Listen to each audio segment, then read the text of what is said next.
हमारी हुकूमत के इख्तिताम पर बिजली का यूनिट 16 रुपए का था, जो आज 50 रुपए का हो चुका है। हमारी हुकूमत में आटा 55 रुपए का था, जो आज 150 का हो चुका। चावल की कीमत दुगनी हो गई। हमारे दौर में चीनी 80 रुपए की हुई तो बहुत शोर डाला गया। आज चीनी 160 रुपए की हो गई, लेकिन सब खामोश हैं। तमाम बड़े बड़े शुगर माफियाज मौजूदा हुकूमत के अंदर मौजूद हैं। साबिक वज़ीर आज़म इमरान खान का मीडिया से खिताब। इमरान खान के मुताबिक इनके दौर हुकूमत में जो बिजली का यूनिट 16 रुपए का था, वो अब 50 रुपए का हो चुका है।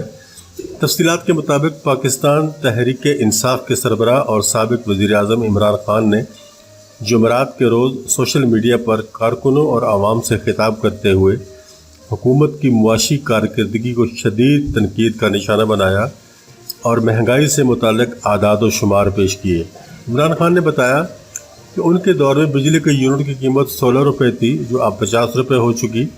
कोई पूछे तनख्वाहदार तबके पर क्या गुजर रही है, उसका ज़िम्मेदार कौन है? वही जिसने इनकी हुकूमत साजिश से गिराई। मैंने सुप्रीम कोर्ट के चीफ जस्टिस से भी कहा था कि आप इस सब की इंक्वायरी करनी चाहिए, क्योंकि ये कौम के साथ बहुत बड़ा धोखा हुआ है। इमरान खान ने मज़ीद आदाद व शुमार पेश करते हुए बताया कि हमारी हुकूमत में आटा 55 रुपये किलो था, जो आज 150 रुपये का किलो हो चुका है। सोचें, ये आम आदमी की खुराक है। चावल की कीमत भी दुगनी हो गई। इमरान खान ने कहा कि हमारे दौर में चीनी 80 रुपये की हुई तो बहुत शोर डाला गया। हमने इंक्वायरी भी करवाई, जबकि आज चीनी 160 रुपये की हो गई, लेकिन सब खामोश हैं।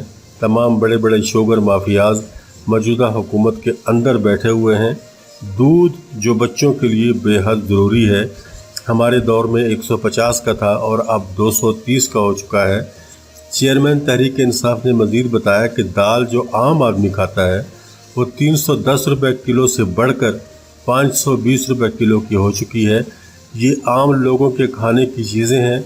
ये ज़रा बताएं कौन है जिसने ये सारी साजिश की थी। इंशाअल्लाह जब इंक्वायरी होगी तो सब सामने आएगा कि कौन था जिसने ऐसी हुकूमत को गिराया, जिसने मुश्किल वक्त से पाकिस्तान को निकाला था।